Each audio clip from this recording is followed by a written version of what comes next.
Welcome to Be Advised, Leading with Value with Brad Swineheart.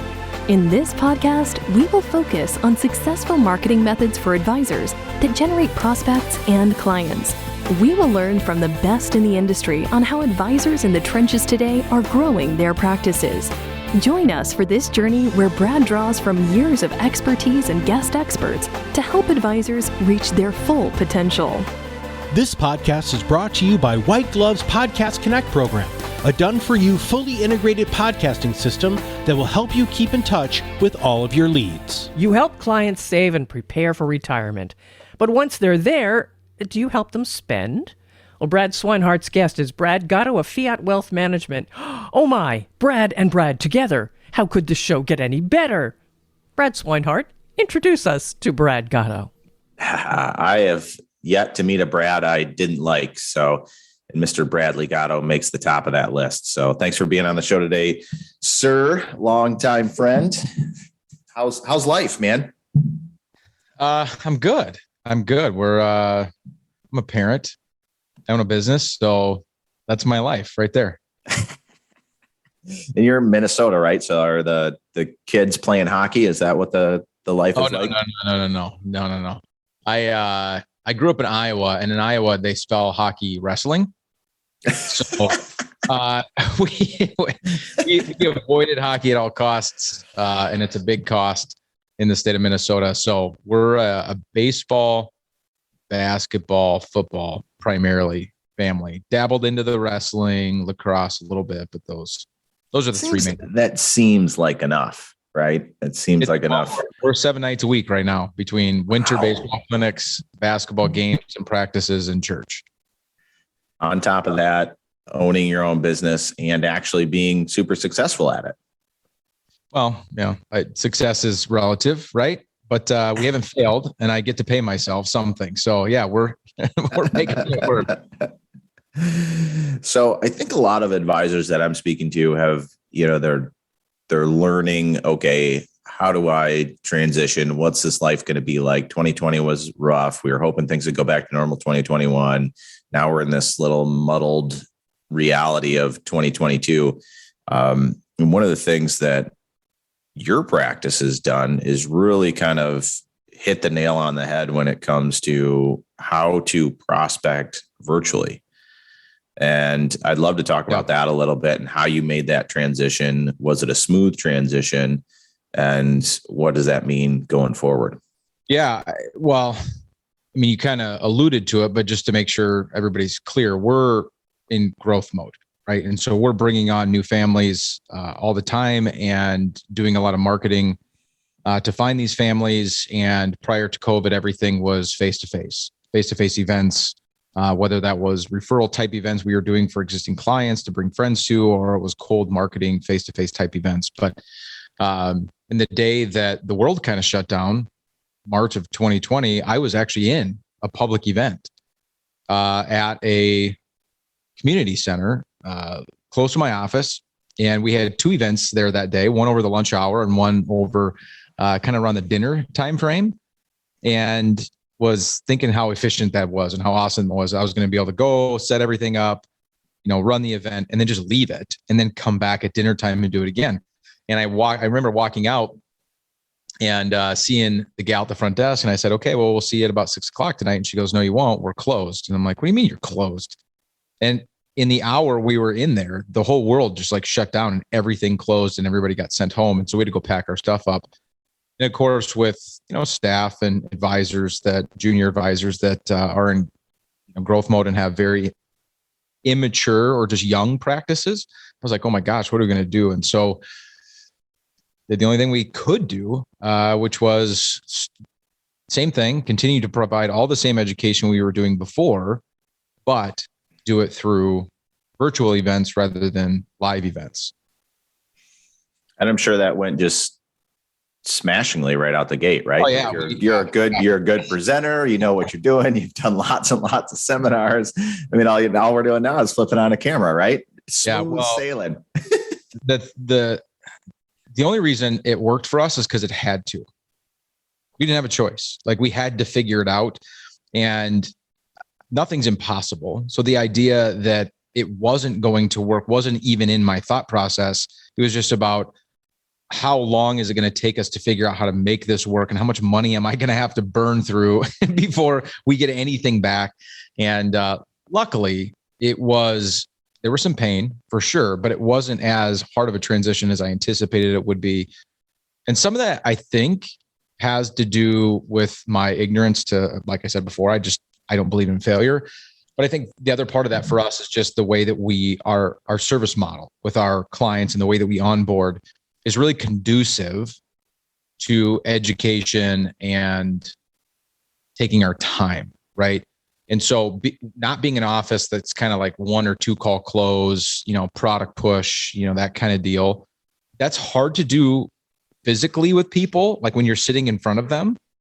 Impossible to do online, right? Because you can't do the sales tactics of leaning into the table and kind of giving them, kind of behaviorally forcing them to make decisions and buy things. You can't do that. You can't kind of bully that. You can't just lean closer to the camera. It doesn't work that way. It doesn't work that way. So they gotta want to work with you. They gotta love everything about what you've got going on, and building trust and getting people to like you online is harder.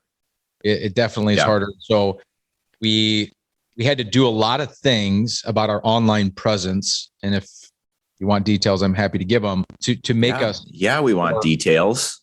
Believable, trustworthy. We want the secret sauce. We don't want, well, we did some good stuff and then things worked out well. Like, come on, nobody wants to hear that. Podcast episode right there. And done. No. Yeah. Well, we tried some things that didn't work. We tried some different things. They worked. So here we are. And see you later. Great value added podcast. Part of it was I just knew, I grew up in a small town in Iowa, and being a small town Iowa boy, I'm big on the handshake, I'm a hugger by nature. I hug everybody. And so losing kind of that was really tough for me. And I just kind of assumed it was going to be tough for them too. So I was like, well, how can we replace that? How do I virtually shake somebody's hand so that they get that level of trust, right? Because that handshake means a lot, especially to the people that we're marketing to, because we're marketing primarily to baby boomers and teaching them how to spend their money. And that generation, even more so than mine, values that handshake. So what we did was we just built up our online presence and gave them every opportunity to find us, find content about us. So that was everything from, the nerdy Google SEO stuff, making sure that we had a presence on Google, that we had client reviews there that they could read through, just because everybody reads reviews on everything these days. Everything you buy on Amazon, you're like, well, that's only got 4 stars. Wonder what's wrong with that 5th star? Why isn't I getting that 5th star?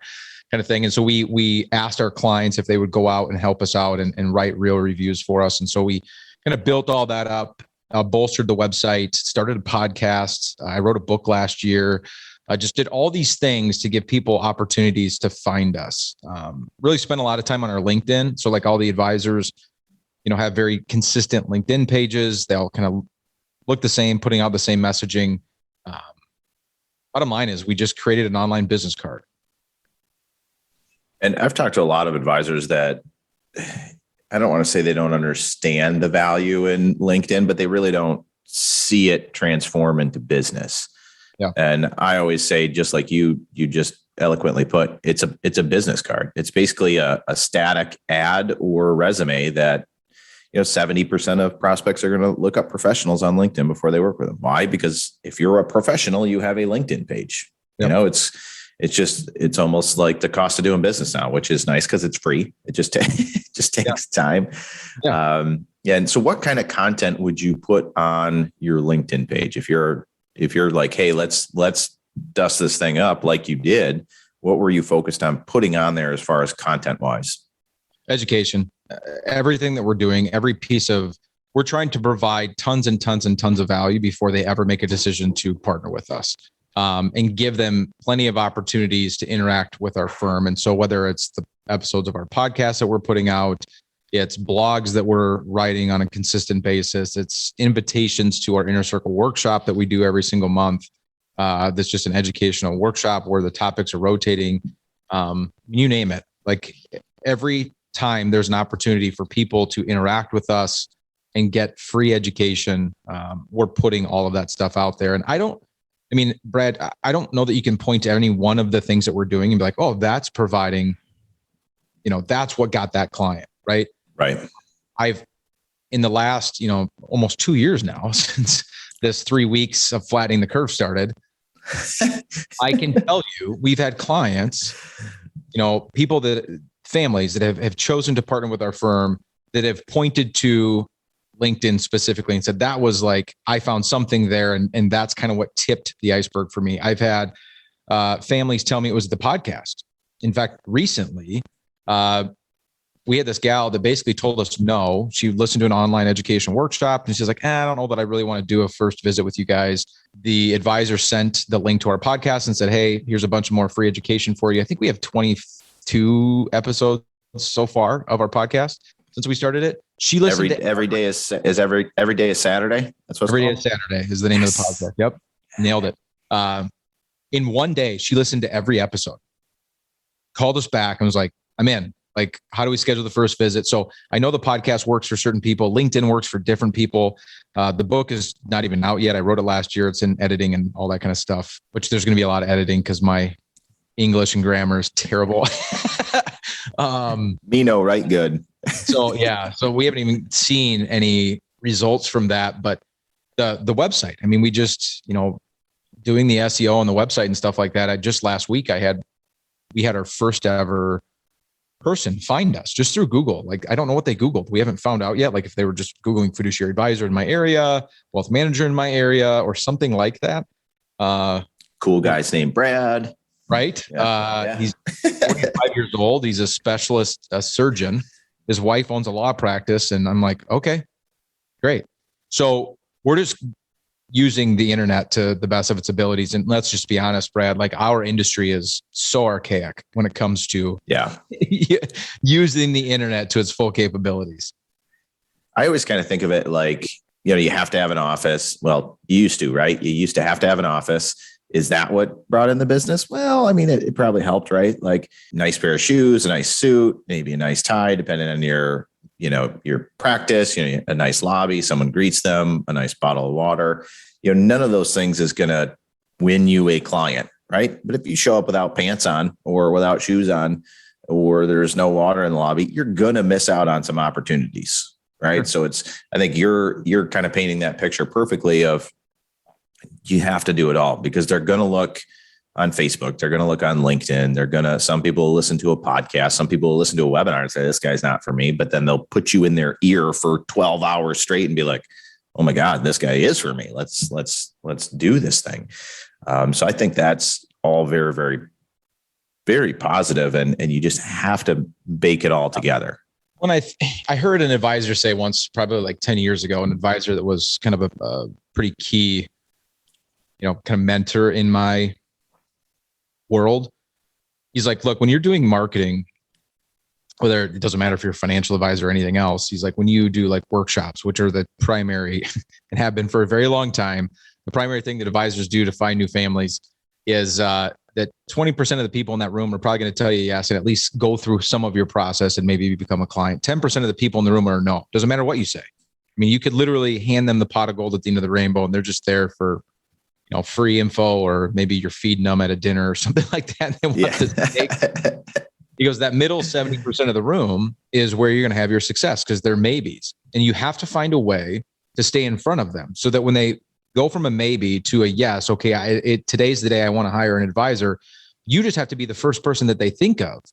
And the person that's provided the most value to them. And so what we've tried to create at Fiat, and we're definitely not perfect and we're still growing in this area, is a culture where once you've interacted with us at one time and we've kind of found you and you're kind of in our ecosphere or bloodstream or whatever you want to talk, however you want to define that, we're going to love on you hard until you tell us goodbye, you die, or, you buy from us, you choose to partner with us. And again, to your point, it's like a shotgun approach of we're just going to put it all out there because some people will never get on Facebook. Some people would never listen to a podcast. Some people will never go on LinkedIn. Some people will never read a book. Some people, all these things, but some people do. And that is their medium of how they like to take in information and take in content. Prime example of that too is, we do these workshops with WhiteGlove, and sometimes people immediately during the workshop are scheduling themselves before the workshop's even over. That happens. That said, I also have people that have listened to the workshop, not interacted with us, at least as I knew it, right? Not directly. Right? They're not coming in the office. They're not live in workshops that we're doing or anything like that. But behind the scenes, they are interacting with us, and I don't even know it. They're listening to podcasts. They're watching our YouTube videos or whatever. And my record so far, and this will continue to get longer, I know it will, is almost 2 years between point of first contact and them reaching back out to us and saying, okay, ready to go. I'm like, I didn't even know you were still out there. Like, I didn't know, and little did I know, they probably had 18 touch points with us in 24 months of things, content that they took in. And just for whatever reason, we're finally ready to rock. They're in that middle 70%. And so long-term success for any growing practice is going to be in the majorities, not in the minorities of people. And the majorities are maybes. And so you got to find a way to love on them in a meaningful way, especially during COVID. And so we were kind of forced into this, but it's been the best, like, oh crap, what do we do? We have to pivot. It's been the best pivot. It's been good for us. This podcast is brought to you by WhiteGlove's Podcast Connect program, a done-for-you, fully integrated podcasting system that will help you keep in touch with all of your leads. So pre-COVID, you did a ton of seminars, right? I don't know what what does that volume look like as far as pre-COVID doing in-person seminars compared to now you're doing almost everything webinar-based to drive new prospects, right? What does that volume look like for you? So before COVID, we were doing 1 to 2, we call them sets of educational workshops a month, which means we were doing either 2 live events or 4 a month, 2 to 4. That's kind of where we were at. Obviously, live events take a lot of time. You got to go to wherever community centers, libraries, where we were doing these during the day. They were always at 11 o'clock in the morning. So you got to get there early, you got to set up, do the event, chat with people afterwards, tear down and come back to the office. And so it's at least a 3-hour time commitment plus staff time, because you gotta have somebody there with you helping and that kind of stuff. So, it was always a time constraint thing.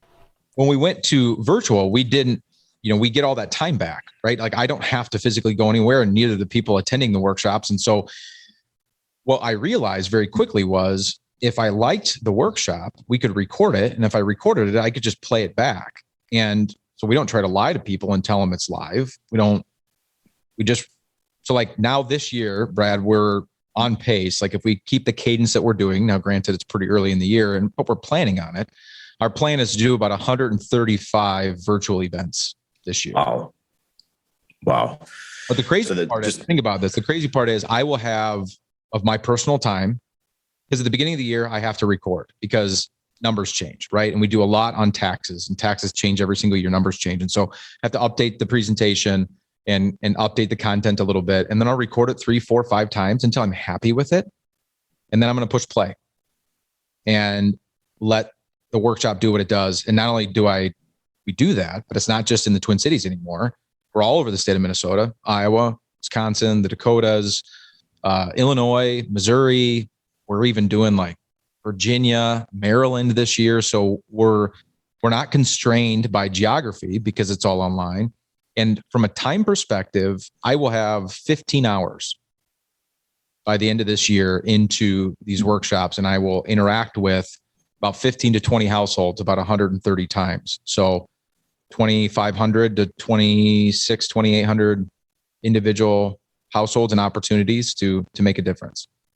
So you went from 48 at the peak, 48 events, right, to almost triple that, doing 130. You've cut your time down to just about nothing, less than a weekend.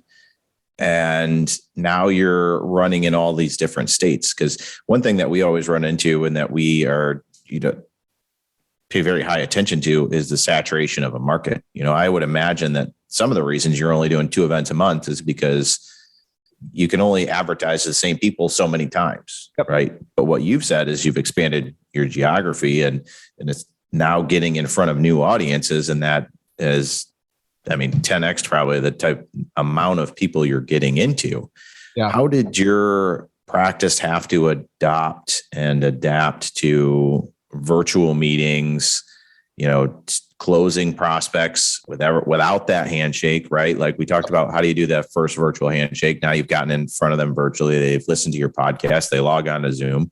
But how do you ink that deal with someone in 2 states away, right? How do you do that? And how do you adapt?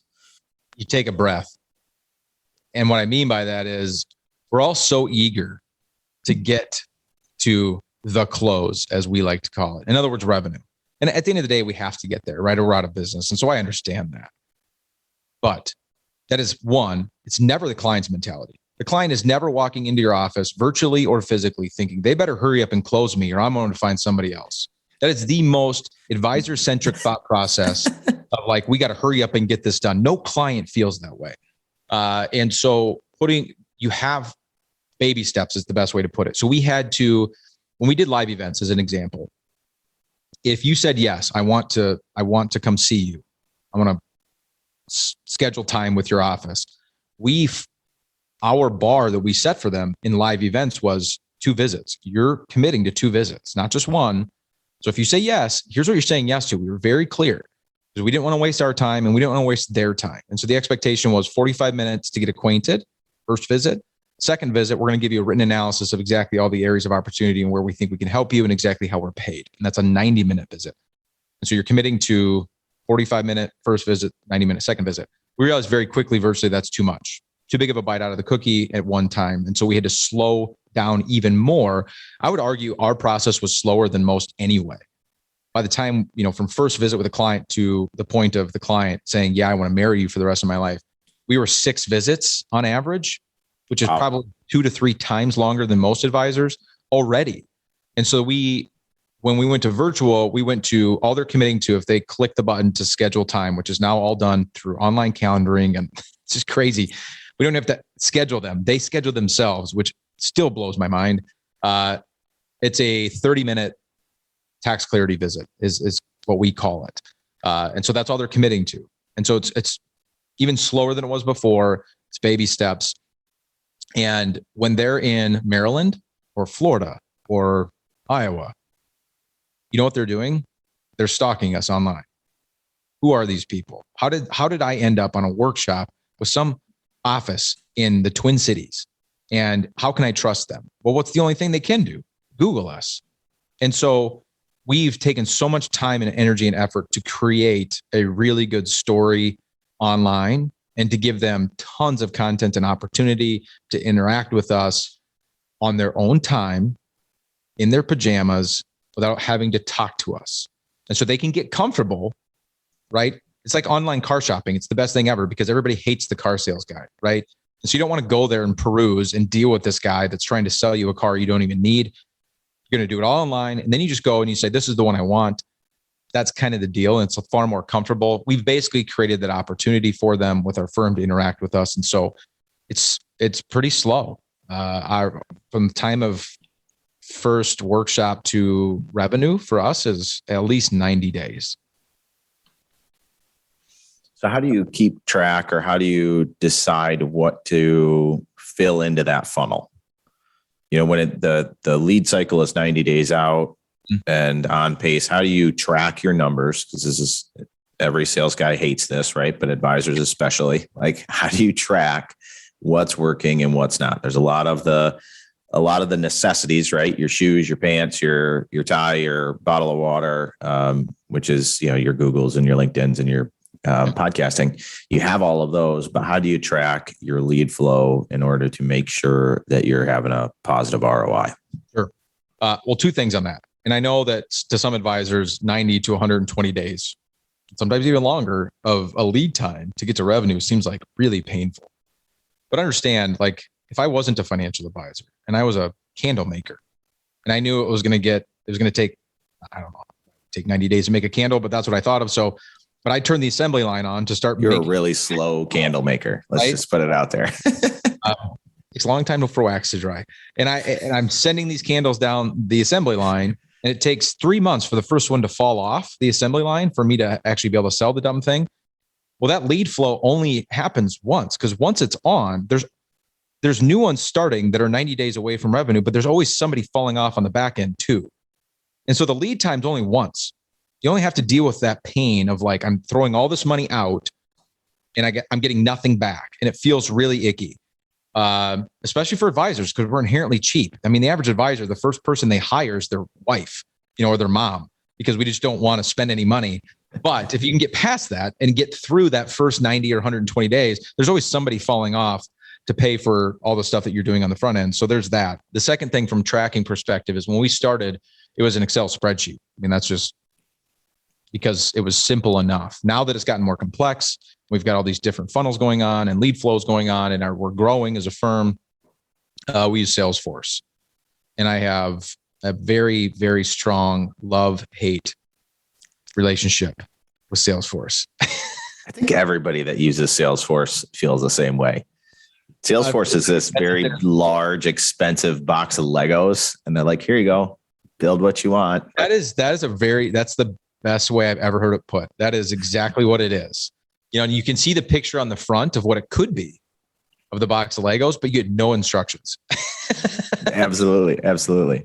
And you can either cobble something together or you hire somebody else to come in and build your little Lego fort, And we paid a lot of money for consultants last year to make our Salesforce. But now, now that it is what it is, like we've got, all these workshops coming in. It's like, how do you keep track of these people? How do you follow up with these people? It's all automated. It's all in Salesforce. The cadence is there. Our advisors walk in and they've got, these are the 59 calls I need to make today because this person's day 3 in the lead flow. This person's day 16 in the lead flow. This person's here. This person and it just is all being tracked automatically, and everything is just automated, which is awesome. It's really cool when it's done.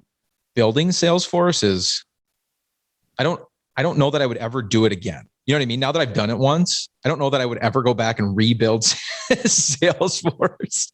But I'm so glad we haven't. Yeah. What's interesting is, that first 90 days that you were talking about, like that's the first most painful thing that you have to get through.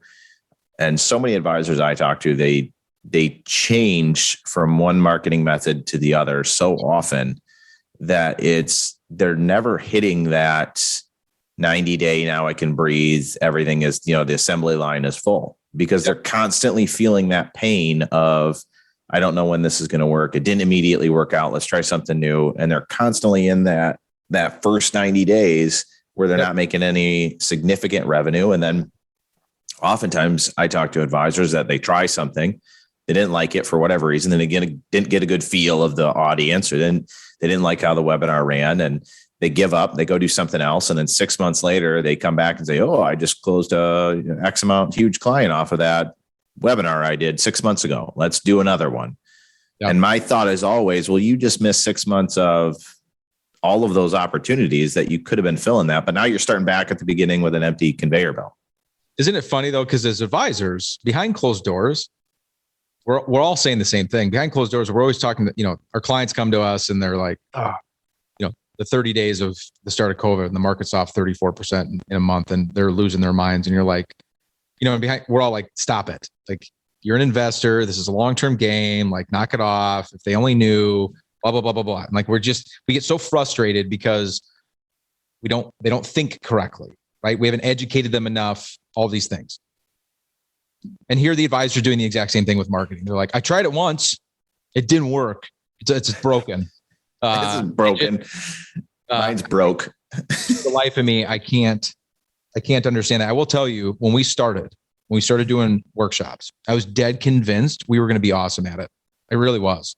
Now, type A, male, ego, whatever. Like, I had all of it. Well, you're probably the only advisor like that. So yeah, yep. I'm the anomaly in this industry. So but we did workshops for, I don't know how many months it was, 3, maybe 4 months, spent $60,000 and I got nothing back not because the marketing doesn't work, because I didn't.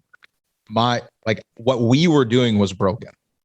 And so I never blamed it on the marketing. I just was like, there's got to be these people are in the room, there's people here, which means I have an opportunity. And if they chose not to partner with our firm, it doesn't mean the marketing didn't work. The marketing did exactly what it was supposed to do. I had an opportunity to be in front of people.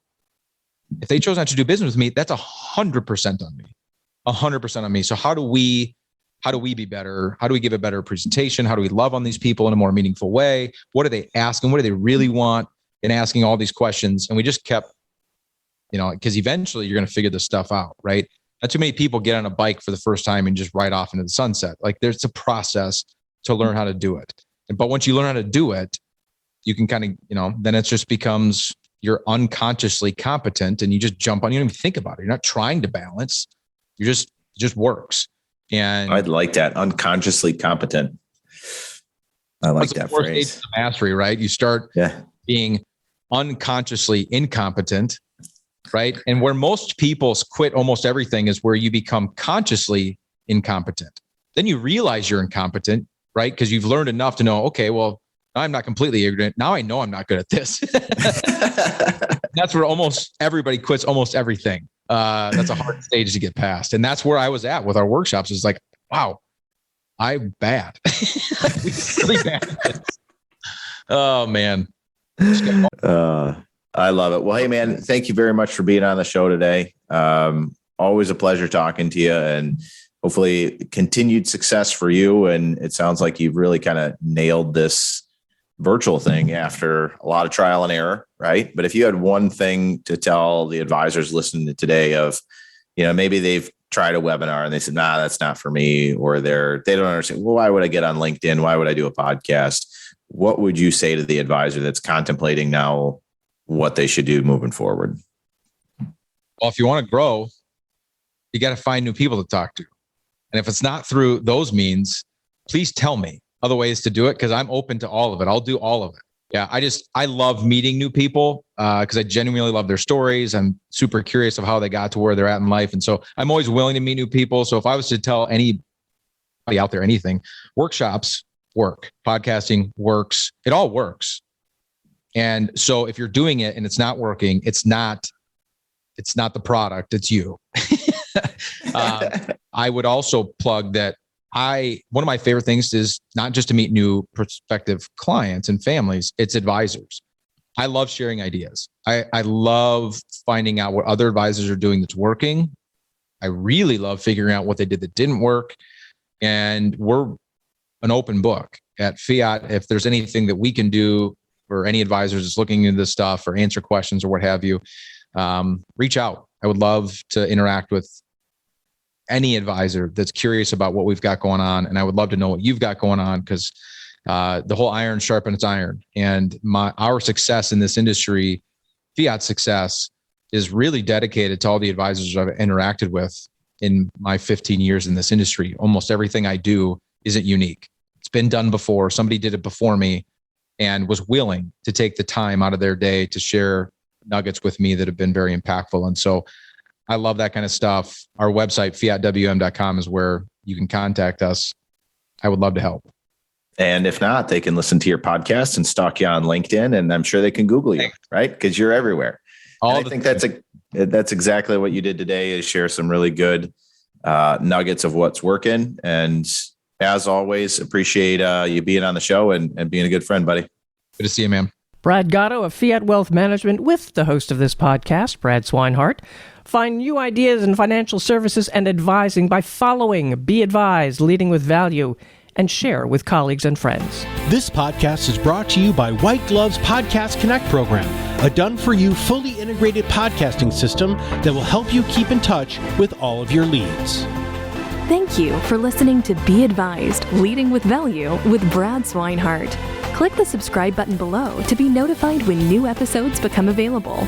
The information covered and posted represents the views and opinions of the guest and does not necessarily represent the views or opinions of WhiteGlove. The content has been made available for informational and educational purposes only. The content is not intended to be a substitute for professional investing advice.